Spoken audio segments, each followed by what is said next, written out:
Run fast, run flat at the 2025 ASICS Gold Coast Marathon. Entries open 2nd of December. Head to goldcoastmarathon.com.au for more info.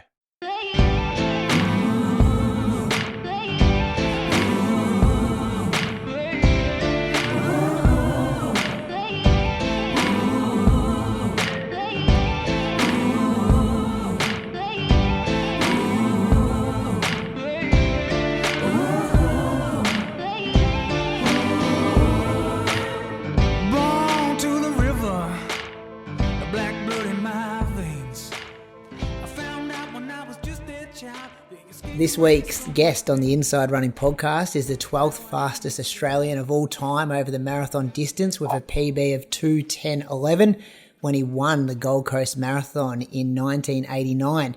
He has represented Australia at the Olympics, the World Cross Country Championships and the Commonwealth Games. Welcome to the Inside Running podcast, Brad Camp. Well, thank you very much. Well, welcome to. I'm glad I'm here. It sounds great. Thanks for being here, Brad. I was just saying off air that I think this would be a real treat for our listeners because you're someone who they can't just type into Instagram and see 500 photos about your running journey. And some of these stories I think will be new for a lot of our listeners. Yeah, which is good. I'm sort of, not that I'm not new to Facebook and Instagram and things, that I just don't. I'm sort of never been, I suppose, part of it in a big way, and now I'm sort of looking at it, and you're sort of on a few international and local sort of running groups, and you sort of think things about Deek and Herb Allett and everyone, and sort of brings back a lot of memories, and Trevor Vincent and then Mona and everything else in the year I went through. So it brings back some good memories, and but yeah, just the way communication has changed since with Facebook and internet. It's fantastic. So you can sort of see things live. You can sort of get feedback and get appreciation of how things are going with our running world. It's fantastic. Yeah. Do you still follow the sport? Like, you're still interested in it and keep tabs on what's happening? I do, but not in a big way, but more so with the marathons and things. There was a period there where I like when I did moved up here, like, you know, kids and work and things, I sort of followed it at an arm's distance and sort of just saw things pop up, but I never followed it closely. But the last few years, it's been more exciting to actually follow Australian running, especially in probably the last 5 years, where we've got some great track runners coming through in men and women. That the marathon guys have, and it's not just one or two. It sort of reminds me of the era I came through with Mona and the end of Deek's era. We had great depth. And that's what's happening now. You look at the depth in the women's races in track and marathons, and the men's is fantastic, and the guys running quick, and it's looking the transition into being world class. We want a number one marathon runner eventually. She's running quick, but Yeah. We're heading in the right track. Do you, when you see some of these results, like, because I said 12th fastest Australian of all time, but that you've been dropped down a few spots a lot recently. Like, you were top 6 or 7 for a long time there, and then we've seen kind of Jack and Brett. Sorry, not Jack. We've seen Brett Robinson, Andy Buchanan, Tim Vincent's jumped in there recently, Liam Adams, but you're still in front of guys like Jack Rayner, Sean Crichton, Michael Shelley. But do you see these results come in, especially kind of like some over the weekend with Andy, and just think, oh, that's making me look slower than I once was, and they're taking you down the ranking list?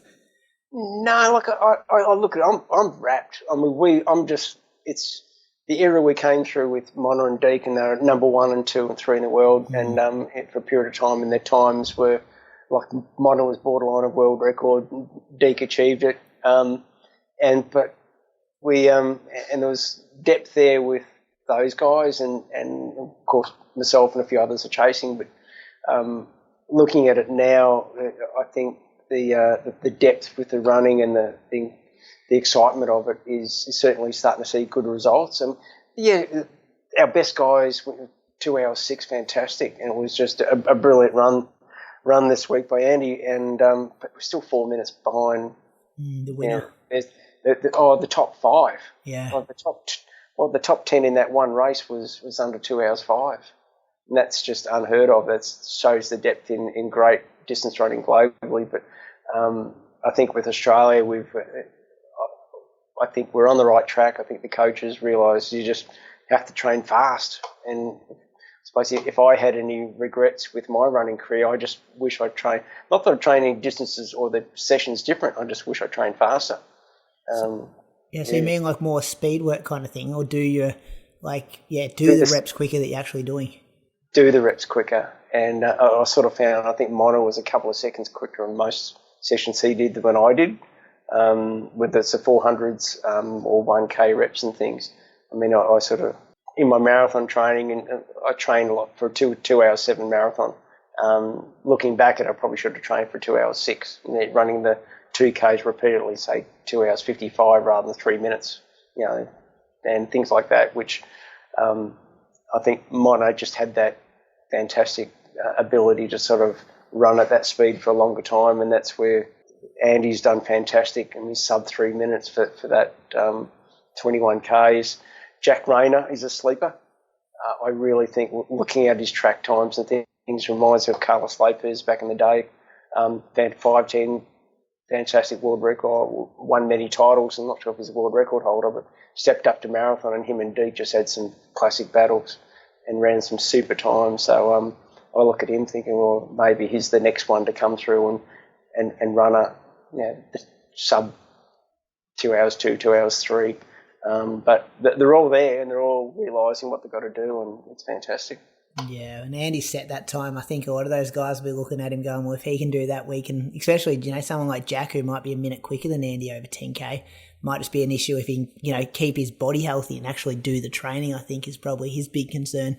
Yeah, but you look at the year he's had. It's been fantastic. What Melbourne, he ran at 101 plus half marathon. I think Izzy did the same thing. She finished 8th in the marathon. But if you look at her times this year, PBs in just about every event, she definitely 800 in our marathon and half marathon. So it's hard to keep the body together, but when you do, you're on a roll like this, and that's when it happens. So I think both of them would be probably looking to get through summer and bring on next year. Yeah, I'm sure they will be. Let's get back to you, though. We could talk about these guys forever, but I want to hear some of your stories.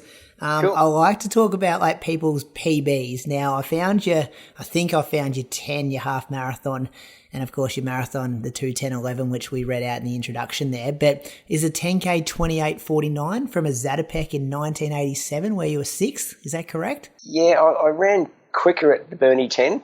Okay, on the road, yep. On the road, finished, I think, 5th to Mona or something, and there was, I think, Adam Hall maybe, Mona, Lloydie, and Mal. But, I think it might have been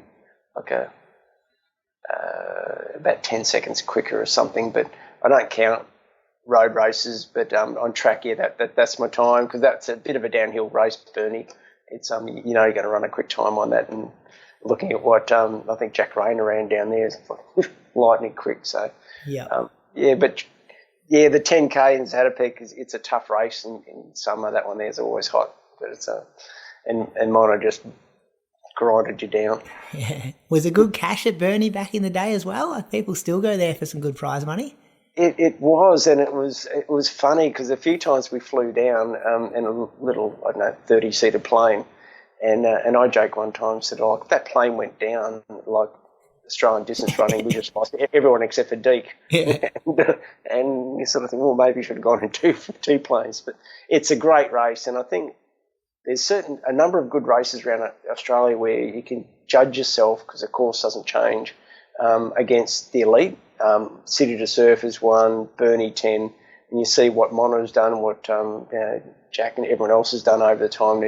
If you're starting out and I'll go down and do the Burnie 10 and you sort of look at the times, you think if you can get close to that, you say, well, actually, I'm getting close to world standard, and that's the way I sort of raced. And there's a few races I ran and think, well, I might not have won, but then I thought, geez, I'm not far off what Deke did at his day or Mono did in his day, so it was good. Yeah. The half marathon, I've got you at 63:14. Is that correct? Did you go faster somewhere? Because that's nearly a half marathon split for your marathon.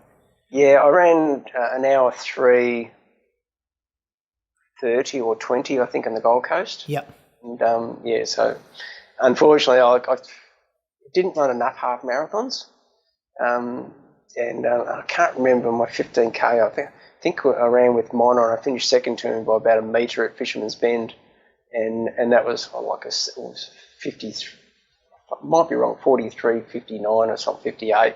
It was one of those really quick races we ran, but I'd have to really look it up. But yeah, the half marathon was 1:03, I think 20 or 25, but on the Gold Coast.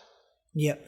And then did you, 5K? I couldn't find a 5K time for you, but I'm sure you would have done some 5Ks on the track over the years. Yeah, 13:50. Nothing great. It's something which I always found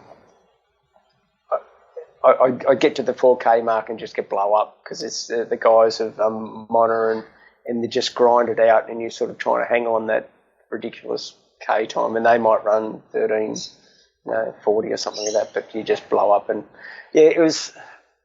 Even though I really thought I was a good track runner when I was a junior, I loved 815s, the 5K, 3K. The guys that came through with just you hang on as much as you can, and then you drop off in that last couple of laps. But not great. But then it's my thought was always on marathons and road racing. Yeah, because I'm interested in what would the head-to-head percentage be like, you and Mona? Because you were the third guy a lot of the time on the team. Like you, Deke, and Mona was the team for those Olympics in 1988, and then the Com Games as well in Auckland in 1990. So, would it be a 90%, 10% thing against Mona because he had that kick finish, but you were always kind of hanging around? I never beat Mona. Never beat him in a race. Didn't get him once. No, and Deke, unfortunately, there was one race here and he pulled up and walked. He pulled out of the race and probably like a K or two to go. But with Mona, all the races, I finished second to him many times. And there was just one race we ran at the Fisherman's Bend, 15K, and it was ridiculous splits on the 5K. It was just 3 laps. And literally in the last 100 metres we were flat out, and I thought I got him on the bend and literally beat me by half a step, and took me probably 2 or 3 days to get over that.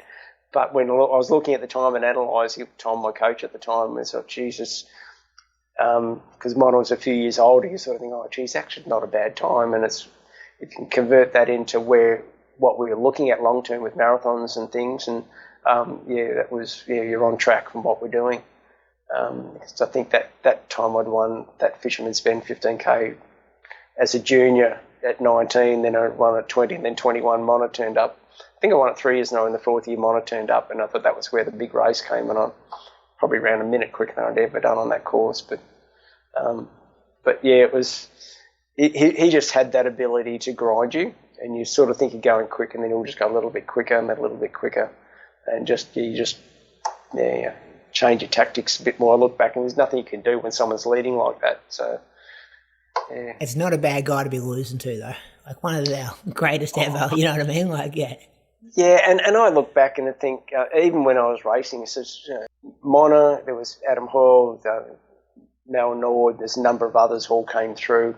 And I sort of looked at it saying, we all contributed, at least one of us became world class.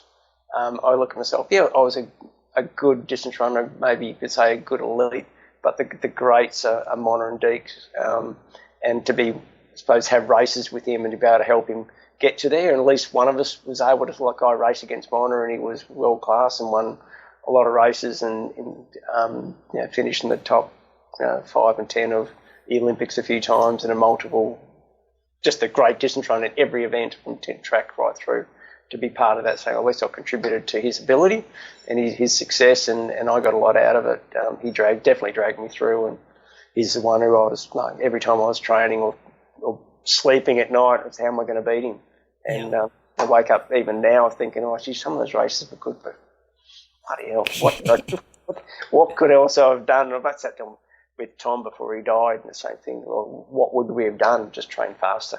Yeah. And what we did, similar sessions, but yeah, it's good. And indulge me, I've been running the Athletics Victoria kind of winter season for the last 20 years. Fisherman's Bend 15K, that was the one 15K during the winter every year. Was it a season of 10 races, how it kind of is now, that you had every 2 or 3 weeks?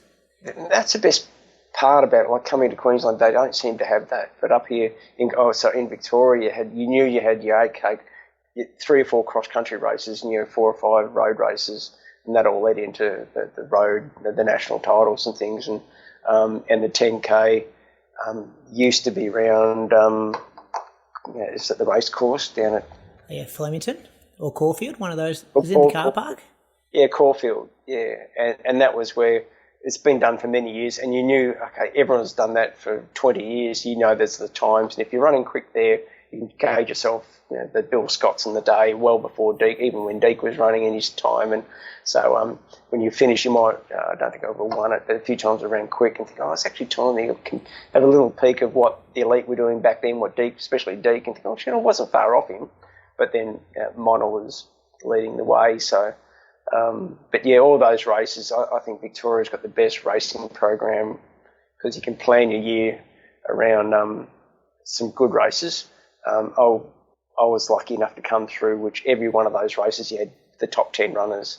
It was really quick, and it might filter off to 5 or 6, but the depth was there. You always ran a fast time, and that was the era I came through with Mono was just fantastic. You turned up, you're going to get a fast race, and when Mona's not there, you think, thank God. Yeah. But who else has rocked up? We can run to win, but then when Mona's there, you see, okay, this is serious now, so it's how are we going to beat him? Yeah, and you'd score points you ran for Doncaster? Like, would you score points and you'd have a premiership and stuff like that as well? Yeah, in the day, so the club was, I moved from Boxhill when I was young at the time, and my coach Tom moved with him when he moved to Doncaster, brand new club, so I was probably there in the second year. And just building up the club, there's really Sean Coulty, Rod DeHyde, and a few others came through at the same. We all sort of started around the same time, and the seniors there at the time, because we're all juniors, came through. We're probably one of the lower clubs, but then within a couple of years with myself and Sean and a few others, all of a sudden we started actually winning team races and being a force within the whole, I suppose, Victorian club community there, and probably the next 9 or 10 years we're pretty much a force in the relays and points and things. It was great. So a couple of big head-to-heads with Ballarat YC, Mona's team? Glenn Huntley was the team, and Ballarat we didn't worry too much about. They've had some depth there, and of course, but they were one of the big clubs. Box Hill, of course, Glenn Huntley. They're the ones you wanted to beat because they usually had the depth there. They might not have had the champion who won the race, but then they had John Marr was always finishing, and he's still running now. Still going, yeah. Oh, and he's a little bit older than me, but we used to train together and do a lot of Sunday runs and out at Eltham. But Boxhill just had the depth, and it was a super club, great coaches, and with Doncaster we had a good niche. Wasn't a big club with membership, but was growing. We had good success. I think I was probably lucky enough to be one of the first ones to sort of really, I suppose, help everyone else. I suppose a word maybe inspire.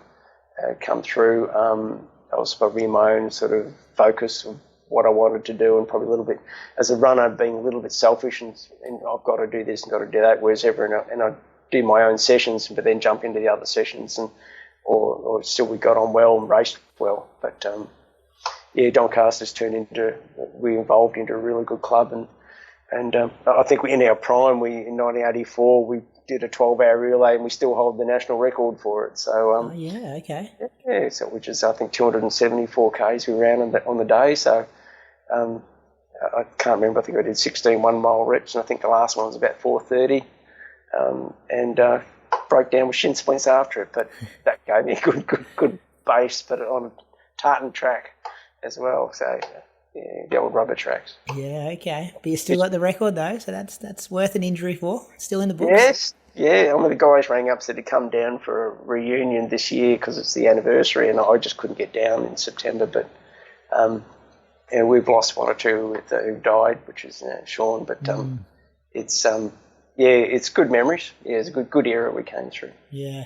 Now let's talk about this marathon PB, 2:10:11, 1989, Gold Coast Marathon. Won the race and set the record, which stood for the next 22 years. Massive, mate. Like, congratulations. Like, tell us about the day and how the race unfolded. And, was there some kind of like bittersweetness about not breaking the 2:10 time as well? Or was it just a shock to go that fast? Initially, it was just a shock to go that fast. I'd come off Beijing in '87 with 2:12, my first marathon, and Juma Kanga won that. I finished third, and I just had no idea what I was doing. And like at the 35k mark, and I was still feeling really good. And then, of course, it changed when he sprinted off. But with Gold Coast, I just had the belief, thinking, I've done the work. I had no idea what sort of time I was after. I wrote some splits on my forearm, and so I want to go through around the 5, because I trained at 3k pace, and I thought if I go through around 3:10 or 3:15 per k, I'll be sort of happy as a start. I've got to be ahead of that. On the day, funny enough, I turned up 10 minutes before the race. I had got my timing wrong, and when I turned up, I was just putting my shoes on, running, and a girl come across, can't remember her name, and said, the race starts in 15 minutes, just relax, just get on the start and run. And I'd been up since 3 o'clock in the morning, had breakfast and done a run early, so I was right to go. So I wasn't panicking, but then the race just started really slow.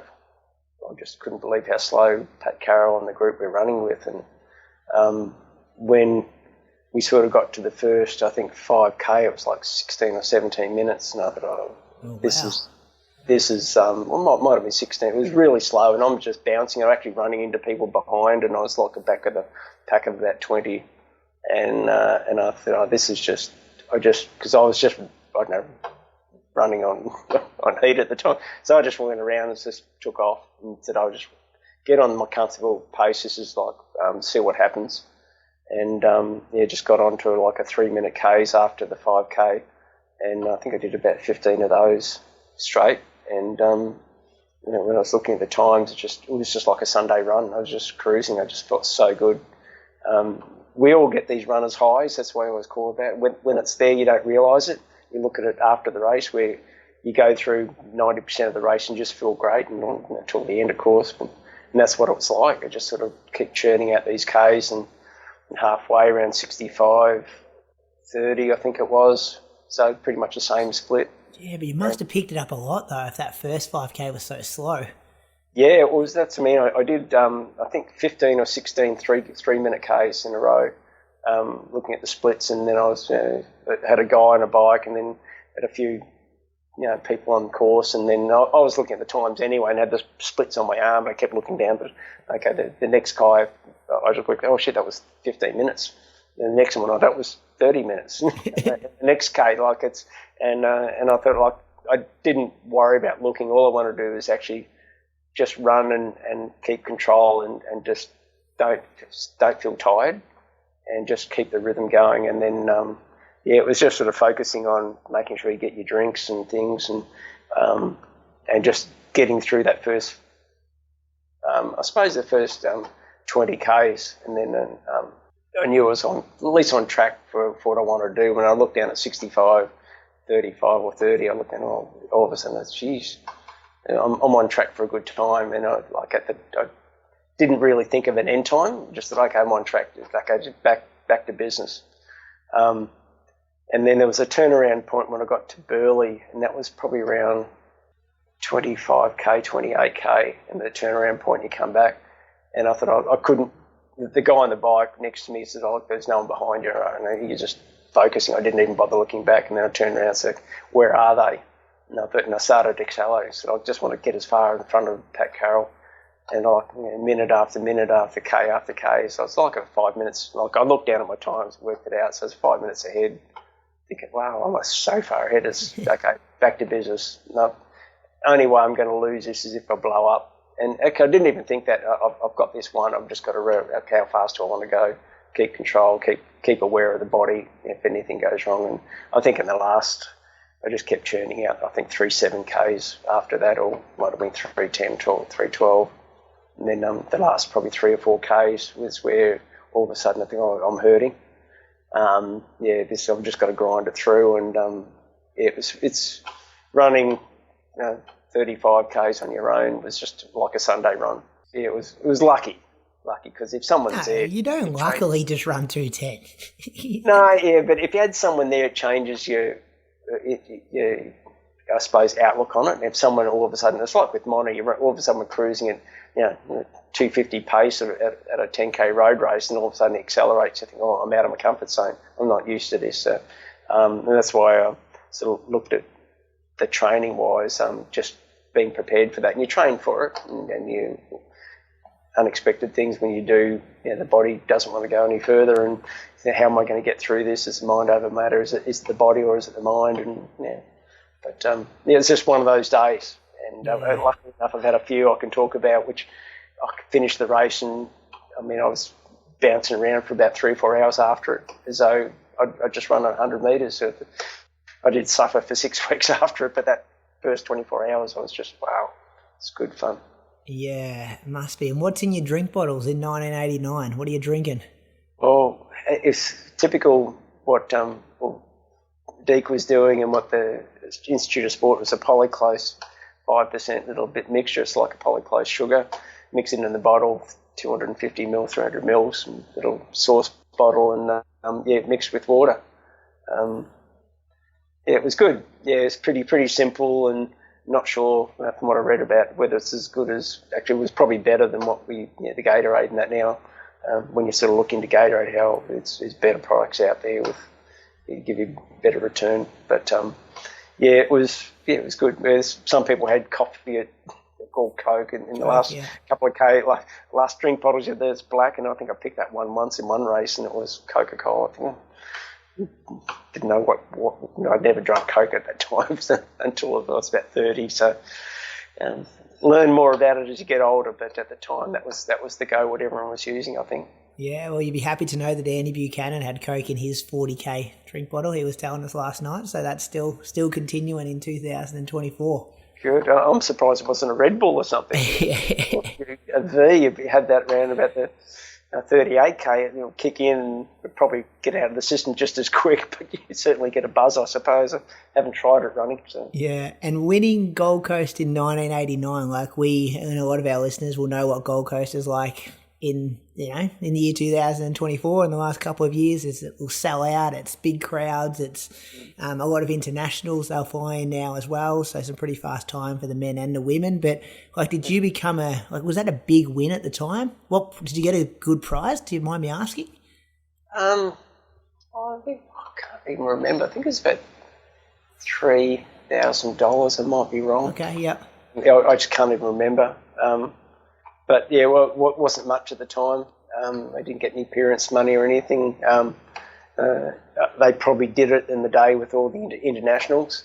I was probably too focused on, because it was a toss-up, do I run that or do I go overseas? And I went to Beijing and I trained well, and thought, I'm going to get a really good depth time there. Whereas looking at what I was trying to qualify for the Commonwealth Games, it was a local time. I thought, well, I'm ready to go right now with my coach, or the way we looked at it. And if that wasn't there, it'd be looking for something else. But it's in the Northern Hemisphere was hot. With the timing for the Commonwealth Games, that was perfect. And all I had to do is just go up there and turn up, and just the training, my coach said I could just focus on you. Don't worry about anyone else, and just go with the flow and win the race and control the race, and that was block out anything negative. So it was great, and it certainly set the tone for the Gold Coast. Gave them a really good time, and gave them a world-class time, and in the 20 years I was actually probably disappointed, because the guys they got invited to, I still believe it's a sub 2.6, 2.8 time. Where it's at now, it's where it should be. If you get the elite guys, and I've always said it, I've always believed it was a sub 2.8, or it's definitely sub 2.9 course. Get the right people. No reason why they can't run a 2.6. And like Valencia and a few other courses around the world, I mean, that's a fantastic time, but it depends on the athletes you get there. Gold Coast really, over the 20 years I held the record, had some great runners turn up, and just couldn't do it. But when they did achieve it, I'm glad, because it really gave them a world-class time. Little annoyed Sydney's got, I suppose, that representation of the Grand Slam, I suppose, of World running. Marathon Major, yeah. I thought Gold Coast is a quicker course, but as a major, they'll probably generate a lot. But then the Gold Coast have, I suppose, got to turn it around. And if they can keep having the fastest time on the course in Australia, that's what we want. Yeah, and I guess it's like different goals in a way. Like if you want to chase those statuses and, tick off the criteria. Like we're just talking about Valencia. Like they're not a major, but everyone looks at that as maybe the best marathon to do in the world. Well, Jesus, for fast times anyway. Yeah, I mean, in my day, Rotterdam was the race, the world record at the time, and then Chicago, and had that record for a while. Then I think Mono turned up and changed it. I think Berlin ran a really quick time at Berlin. Then Fukuoka as well. Was that always a quick one? I don't think it was quick as Rotterdam and all that, but it was fast. Yeah, all those big ones was a few real quick ones. Fukuoka had some fast times, but prestigious wise, it was of course New York, Chicago. They all ran fairly quick, and Rotterdam had that one there with, I think, Deke had ran a few of them ran quick times. And then it evolved. Then Berlin, I ran Berlin, and now that's one of the fastest courses in the world. And Valencia is still bloody quick. And so I don't think it's a course. It's you can get the right people together. And they had the pacemaker. It was set up to run purposely over quick time. And that pacemaker pulled them through, 30 Ks or something. So, but it was good. Was Gold Coast when you won, was that your first marathon after the Olympics in 1988 at Seoul? Yeah. So a bit of redemption. So you were 41st at Seoul, and I watched this, there's a cool little video on YouTube. It looked like a rough day, like the conditions. So I've got some notes here. You started and finished on the track, which I love. I hate that they don't do that anymore at the Olympics. Like the last event, men's marathon, go out there and put you guys on show in front of a stadium and let you finish in front of the stadium. Mono was there, 5th in 2:11, Deke 8th in 2:13. It was 1 in 2:10. The video said it was a real struggle for survival that day. So there were 20 DNFs and there were 36 men slower than 2 hours 30. And you ran 2:23:49. So there must have been some carnage. That's a solid run considering what happened to some of the men that day. Yeah, and I dropped off probably between, I think, 32 to 35. I can't remember the part there, but it was a good group, but it was just hot. I don't think I'd ever run in anything as hot coming out of Melbourne, unless it's a 40-degree day. You might train at that, but when Seoul was on, it was terribly hot, and I sort of knew it. We all knew it. We all trained for it. We had a little bit of training camp in Japan before we went, and that was, okay, it's hot, we're hydrating, we're doing the right thing, we had to drink bottles, what to do, and good advice from all the coaches at the time with Paco Hesse and my coach. And so I went in well prepared, but when I always call it rigor mortis sets in, and I'm one of the top runners, I'm not sure about Mono or Deke or anyone else, but I sweat real easy. I can just even think about it and I'll just break out in a sweat. So I lose a lot of body weight, and I can go for a run for an hour and I'll weigh myself before and after, and I'll lose 2 kilos. So, I was a mess after it. Mixture of just being shattered because I was at my peak at the time. I was literally come off the best training and everything, and just the day didn't eventuate. And I accepted that, but then I did end up on the track on a stretcher there for about 20 or 30 minutes, and just thought I was going to die. Then I packed up my stuff and just disappeared out of the stadium back to the village for a cold bath and reflect on it. I was lucky enough to get a beer off one of the basketballers walking off to the stadium for the closing ceremony, and I sat in the bath for a couple of hours and wandered across with a massive headache through the closing ceremony, but I just didn't want to see anyone. No one. Luckily, didn't have mobile phones, thank God. So my girlfriend at the time was shattered. No one knew where I was. Yeah. But I was just dehydrated, and I should have actually went to the medical tent. At the time, I just didn't know what I was doing, but I came good. Sitting in a cold bath and just drinking plenty of fluids, and then said, like, this is the end of the games, and started planning for the next ones after that, which unfortunately didn't eventuate. But that was my coach and I said, well, how are we going to do it next time?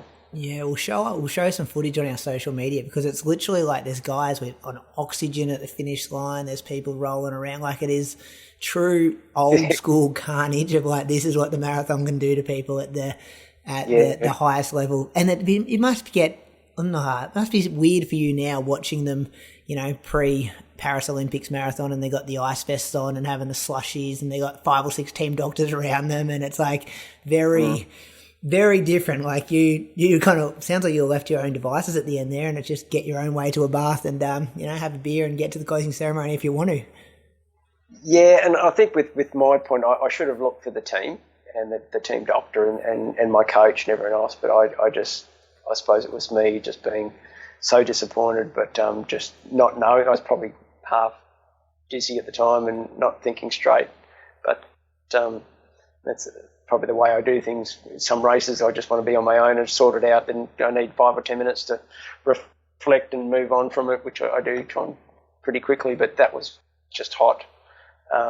It was one of those crappy days, and I even running up here on some of the hot days, and it's like I do think of it and go, geez, what am I doing out in this heat? I've been through it. I know what I can be prepared, and I stop and drink a lot. And the last thing I want to do is go through that dehydration phase again, because it's I hate to think how many brain cells I killed. The 2025 ASICS Gold Coast Marathon is set to be epic this year. Run your new PB on the flat, fast, scenic course set alongside the stunning Gold Coast beaches. Over 60% of finishers report setting a personal best at the Gold Coast Marathon, and it's not hard to see why, with such a great course. The 2025 event will host the Oceania Marathon Championships, drawing fantastic local running talent to the Gold Coast. Both the full and half marathon are World Athletic Label races, the only race in Australia with dual labels. Whether you're running or spectating, the 2025 ASICS Gold Coast Marathon is the place to be in July. Entries open on the 2nd of December 2025, and they will go quickly. Head to goldcoastmarathon.com.au for more information. What about what did marathon training look like at the time? Like, what would be a standard, say, Monday through to Sunday when you're, 5 to 6 weeks out from race day?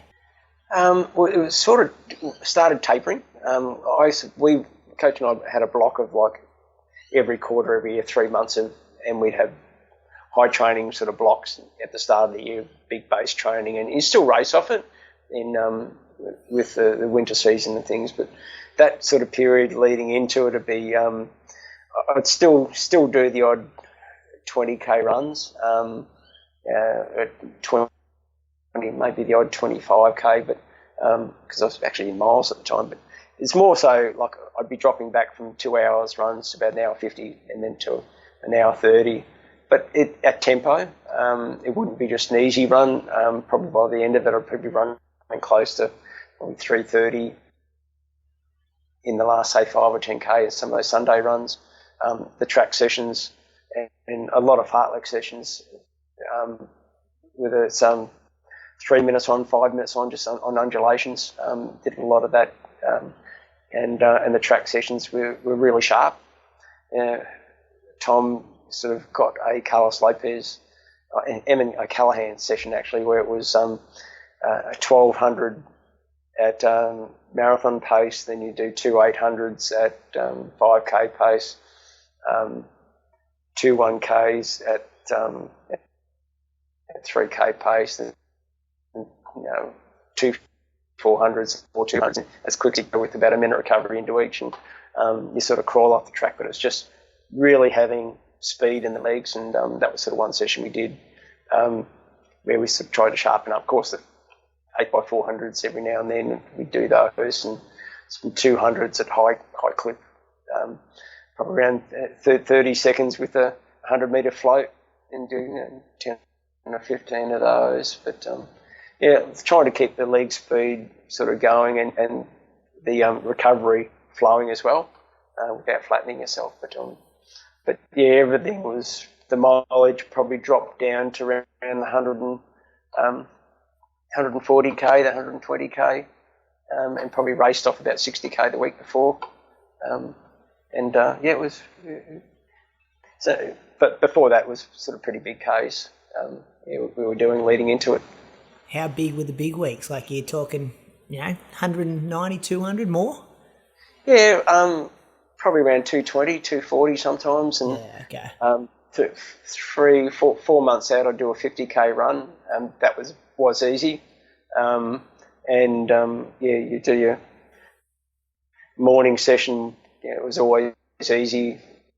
And the 10 suit, which might be a 10k in the morning, and could be, if I'm doing a track session, still end up being around 16k. So it was, you might only spend 3 or 4k on the track doing it, but then warm up, warm down, just getting that flow and not just easy, but it was like the warm down tend to be on a bit of tempo, and not enough to flatten you, but enough to sort of still float around at a good pace. And then my easy days were easy immediately, like the Sunday, Wednesday and a Friday run. It was back it off as much as you can, so I freshen up for the next session. It was good because we had really planned.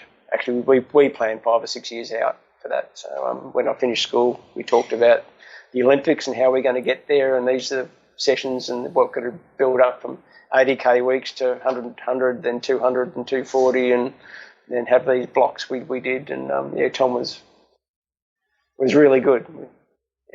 How we worked it out, and had a pretty good career. It's something we talked about, and just needed to run faster, I think, so train faster. Where did Tom, in this day and age, it's so easy to get the information and, Strava or books or forums and stuff like that, but where would Tom gather his information from? And were you guys, did you collaborate with Mona and Deke and, talk about different workouts you're doing? No, I left it up to Tom. He became involved in the Australian coaching circuit.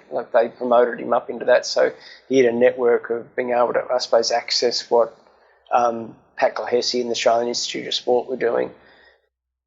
And with that, because he was Irish, he was able to get information on sessions of what Europeans were doing, and Eamon O'Callaghan and Carlos Lopez. And all that information was there for everyone. You just had to look for it, but he had people who could send him letters or information. And magazines and things, and he just came up with sessions saying, we always knew from the Institute of Sport when I was doing tests I was going to be a marathon runner. I was never going to be a track runner when I was probably the age of 16. So when I left school, we already knew what we were doing, how we were going to get there. And the sessions we were doing was pretty much for the age of the day I left school from 18, was based around marathons, and just building up that base first to be able to cope with 200k weeks, 5 or 6 weeks in a row, and then backing off after that. Like summer was my pre-season. Even though I did the Zatopek in a few races, you might have a week or two easy, then you're back into those high Ks. And the goal was just building that base of speed and mixed in longer sessions. It was good. Yeah. Was there any chat about performance-enhancing drugs with your competitors, especially the international ones back in that era? Never between the athletes I spoke with. And when the ones got caught, I think Bourdin, who won the Olympics at the time, he was rubbed out with blood doping, I think a year or two later, and a lot of the Italians. But it was never talked about, and unless they got caught, then it popped up in distance running. From what I gather, the only one who was really who stood out was what's that? The world record, which disqualified because of Deke, ended up getting Alberto Salazar, and he was sort of notorious for it, I believe. And then Bourdin was the other one who got rubbed out for blood doping, but it was really nothing. In Australia at the time, because I don't think we had the doctors smart enough to do it at the time. And I think we're a bit, wouldn't say me, but overseas, I think they do it a lot more. Unless I'm proven wrong, there was people blood doping in Australia, but it was more overseas, whether it's more so in Europe from what I saw. Yeah. And then I also found some results from the City to Surf. Like, you're the fourth fastest person there of all time, just 12 seconds off the record, 40 minutes and 15 seconds. We're talking about Mona again, being the record holder just in front of you. Like, you nearly got him that day. 12 seconds isn't long. Yeah, well, at the time I ran it, I was in ridiculously good shape, and I had the attitude I could beat anybody, and I was sort of like angry little bloke, I always called myself in the back of my mind. But that day, it was probably my third time I'd been up there, and or it might have been second, I can't even remember. I think I ran it a few times, but I just thought it was one of those races I wanted to win, and Bernie 10 was as well. And turned up and just had one of those, a dream run. Felt great on the day, felt in control.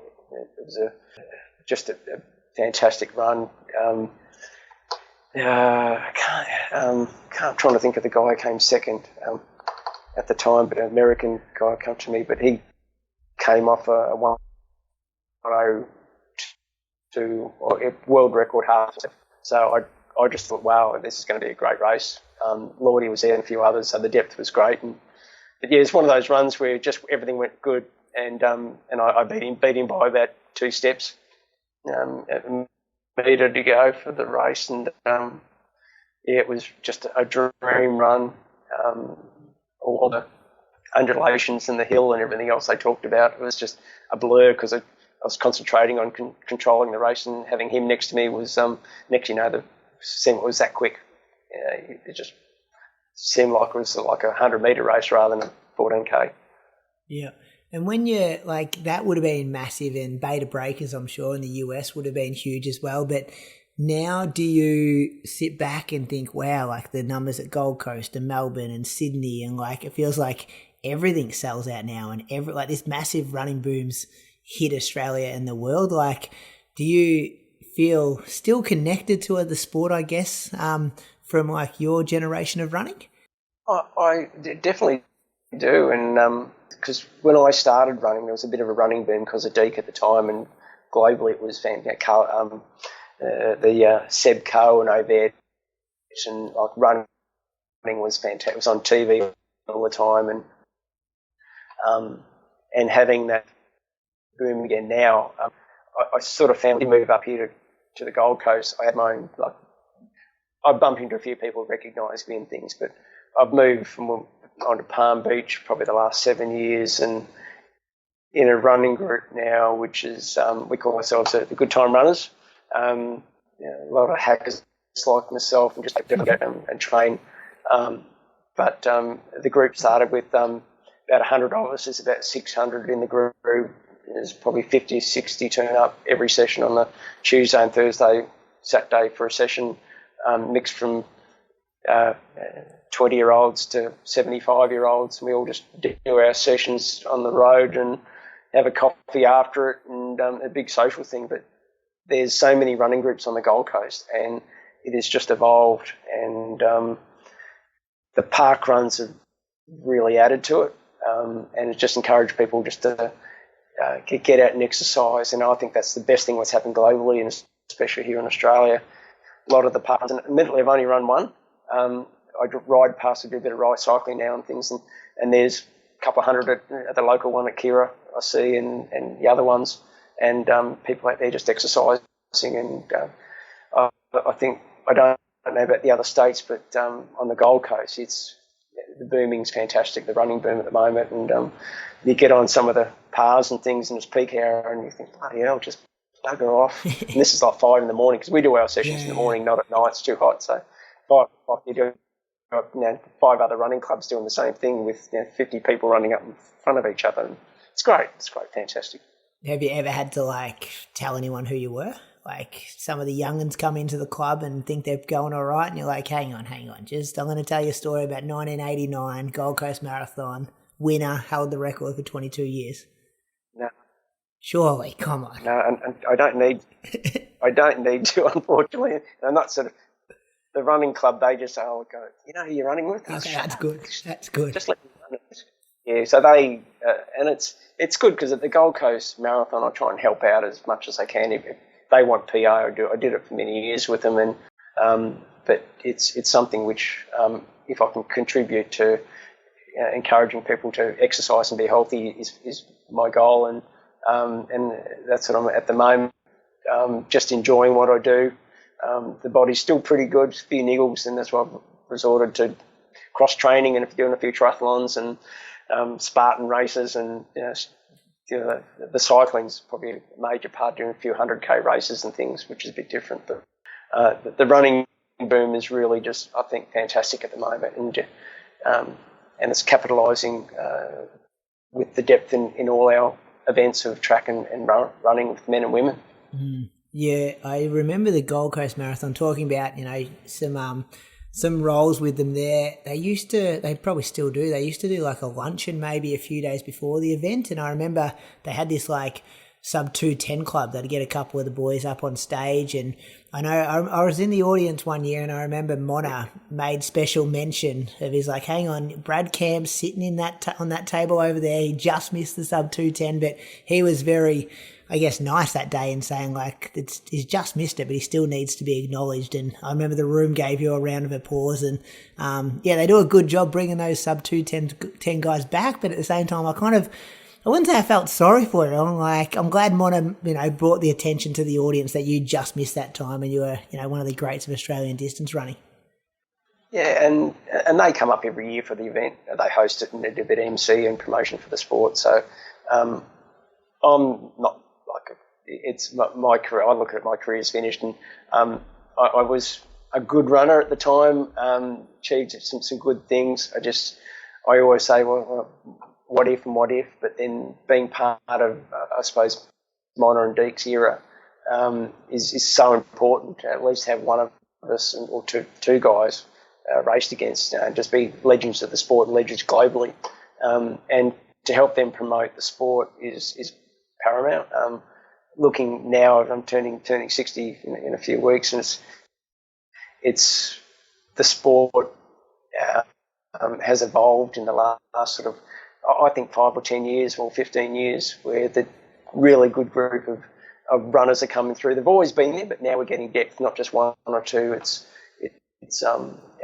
that's, if I can help any of the young kids coming through, even the older ones. A lot of guys I run with have taken it up, and there's one guy I run with, he's 6'7", 140 kilos. He lost 40 kilos and ran his first marathon last 2 years ago, and big German, Big Pete, and it's things like that. They're the guys where I sort of realise when you run a race, you've got to realise there's another couple of thousand people behind you who pay big money to run the race, and you're thinking, I've won the race and take prestige, but these races aren't successful unless they have participants. And to see City to Surf, I had 40-odd thousand. What's it now, 80,000 have running. They have to cap the Gold Coast Marathon and Melbourne, so it's just fantastic to see people not just racing, the amount of people running these races, but I know with our club, they go to Queenstown, they go to Melbourne, they go to Sydney, they'll race all around the world basically. They have girls trips away and guys trips away and race seriously to get their own PBs, and that's what I sort of realise now, once you finish the sport, these guys who are coming behind you look up to you, and it's great. Yeah, you're spot on there. It's very well put. Hey, I like asking people I interview if they're in charge of the sport for a day, so I'm putting you in charge of world athletics, so that includes marathons, track, everything. What are some of the changes you'd make? How would you make our sport better? Anything annoy you about our sport that you'd like, you know what, I'm going to change that, I'm in charge? I think the drug testing regime needs to be a lot more open and accountable, and that's what I would look at in that side of it. But then I'd love to have the money to promote running, to have things like back in my day, it was the Miracle Mile, and they're big dollars for that. You get some of the best milers turn up, 5K runs on roads in the city, things like that, where you can actually hype people up and bring people around to watch an exciting race. Do a bit more shorter races. I know the marathons are very important, but I think novelty races like that would be great.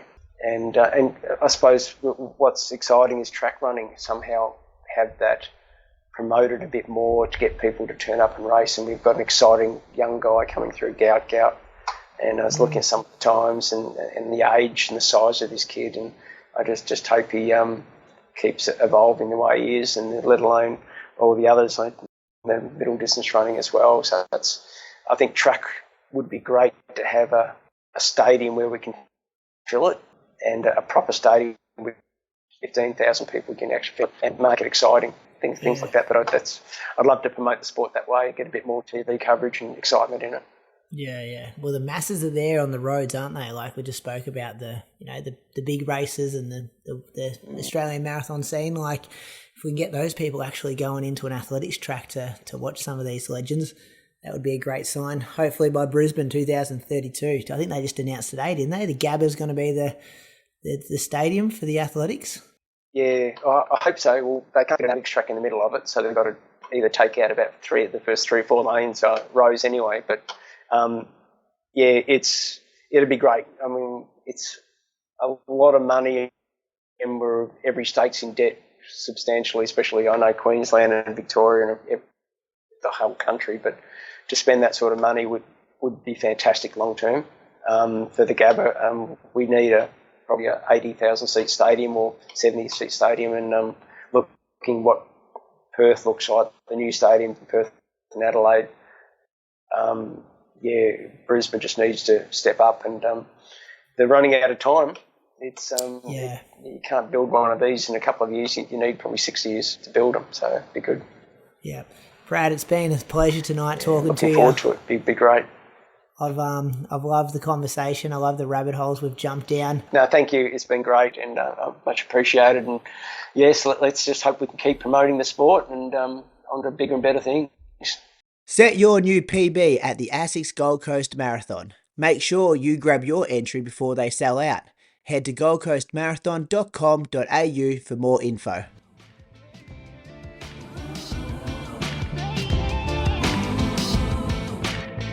Put a